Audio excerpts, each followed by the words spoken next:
What are your presumptions towards third-dimensional computer graphics? The notion that a collection of textured triangles could simulate organic fauna is an entertaining prospect. Observing these primitive life forms as I draw my steel to commence brutality, supposedly this offers immersion. Released less than 2 weeks after the PlayStation's initial launch, brandishing the power of the new hardware, Ridge Racer cries itself to sleep, knowing it will never utilize the Bone Squad, jesting on these ancient cubes compared to our contemporary digital arts makes for easy picking. Though if you're suggesting these nubile polygons need to be remade, then you may have missed the point. Low poly has become a trendy art style among indie developers, but also a circus for estranged hominids. Ocarina of Time is considered to be one of the greatest things ever, yet it looks like this. Look at this beat man. For some reason, the human race collectively decided that this looks funny, just as quickly as we considered it to be epic. And that's a significant appeal of Kingsfield these days. Its unrefined composition is deceptively alluring. Hideously amateur art direction can attract curious viewers, which lends well to games that emphasize exploration. Kingsfield being a dungeon crawler makes it very adept at pushing players into discovering new places. There are only 5 levels to traverse, but these floors are very expansive, with loading only between floors and menus. One benefit of making the game in 3D is that it's easier to construct memorable landmarks over 2D. The first level alone has the main hallway, the cemetery, the mines, the barracks, and multiple shrines to spelunk. Each of these areas all loop into each other, so it's common to go around in circles and get lost in the world. Every new weapon you find lying on the floor can drastically increase your survivability, because this game's it's a bit tough. There's a very useful map item you can find just casually chilling in an offbeat alcove in the mines. You open up the thing and you get to see a visual representation of this monstrous labyrinth you are trekking through. It feels grandiose, yet what adds to that feeling is its incompleteness. The map was jotted at a point of history before you. There are caves you can explore that are uncharted. There are invisible pathways and one-way entrances, and as you explore, you can find these strange sub-areas that house progressively more intense enemies. Your reward for navigating these mazes is to see more of these polygonal creatures and equipment, which leads me to the question of the video. Anyone can spot the primitive graphics and exploration elements, but can bad graphics actually incentivize further exploration? Seems like a weird question, until you glance at the modern gaming landscape and larger projects, because, despite the idealistic view of praising well-designed gameplay, we seem to put visuals on a much higher pedestal. Open-world games go hand in hand with quality graphics, and I don't recall a majority wishing a game look worse. Reasonably, you'd want to explore a beautiful environment that pleases your eyes. Why else would there be these perfectly constructed vistas and grass physics to whoosh about in? Would these games be any better if they were visually changed to look like a PS1 game? Does none of this matter? Or is it hard to conceptualize since we're too used to the way these games have been presented to us? I can't imagine a world where Death Stranding is released as a sprite adventure game that gets similar critical success. Kingsfield was not created to look bad. That simply became a part of its identity due to the passage of time. Amazingly, this aspect has become more desirable in today's climate. It's not quite the same as actively insisting for worse, though I am seeing more players suggest that we don't exactly need industry professional graphics anymore. The indie scene showcases this well enough, but even bigger games have been critiqued for excess polish. Some of this is due to the companies overworking their staff, but I do believe the point is still worth discussion. Do we need to see every pore on a character's skin? Do we need to slowly walk through a forest and see every bristle?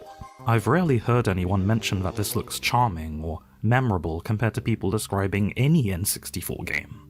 Perhaps that's nostalgia, or maybe this style has merits which balance both conception and interpretation. I think I know what this is meant to be, yet that muddled approximation only humours a response. Kingsfield visuals are perfect the way they are in my opinion. I do not want to see this guy in HD. I want to walk into a room and commence battle with this octagonal lizard man because I think it looks cool, funny, strange, scary, and cute all at the same time. Every enemy in this game would win all 5 contests in the Hoenn region. There's this magical moment halfway through your adventure where you stumble across a dragon weed, and that summarizes the appeal of collecting items, because all of them are rendered to be bright, shiny, and spinny, as opposed to a 2D sprite. In fact, almost everything, including the title screen, are all modelled. The brightness of these treasures are juxtaposed by the dark, grim caves you traverse. Items are often just lying around on the ground of little respect, which makes their placement feel more realistic, because it would be strange to open a chest to see a single clove of weed. It's not exactly efficient to have to load in each item model when browsing through the inventory, but it does mean you get to re-witness the enchanting twirl of third-dimensional steel. This is where the other trick comes into play regarding the success of this primitive 3D, the first-person perspective. There is no constant model blocking your view. You perceive these organisms as an active participant, which could lead to mixed emotions, as I've previously stated, because I think everyone is going to have an addled expression when walking into King Randolph's throne and seeing the heptagon that occupies it. The final aspect that links everything together is the absolutely fantastic sound design. Every enemy grunt in this game is an absolute gem and actually sounds like gems. When you beat this dual-wielding mace menace, it's as if you pulled off a sick burn. Level 4 has this stanky dungeon beat pulsing in the background as you waltz over to your next opponent.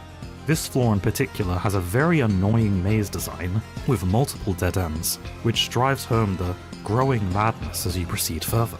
And after receiving the magic key from the untextured mud golems, you can return to the previous floors to accumulate the emerald treasures. Mist helm, dragon armor, Jordans that are not fake, and this is your introduction to the final level.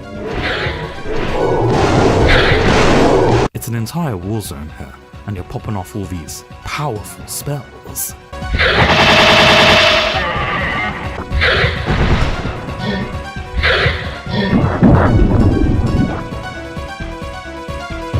You receive the magic sword.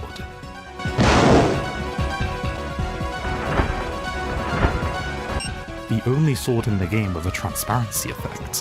When your graphics are so primitive that even a transparency effect you wield in your hand is a sign of power.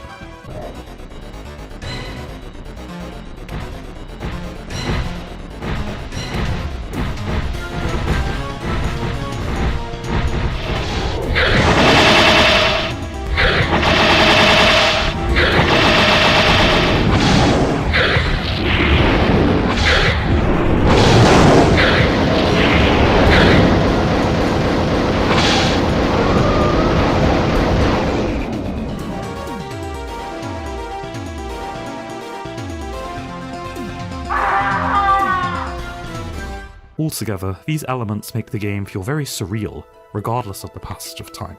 There's a beauty in Kingsfield that I think more artists should look back on and study. The monsters, items, level design and sound effects feel classic, yet ominous. And as you watch the ending of the game, you reminisce on the obscurities of your journey. The vagueness of these obstacles leaves a lot to interpretation, and I think that's good in this context. An explorative dungeon crawler, in my opinion, should be baleful and strange to observe as a traveller, because I'll never forget my journeys through this mess.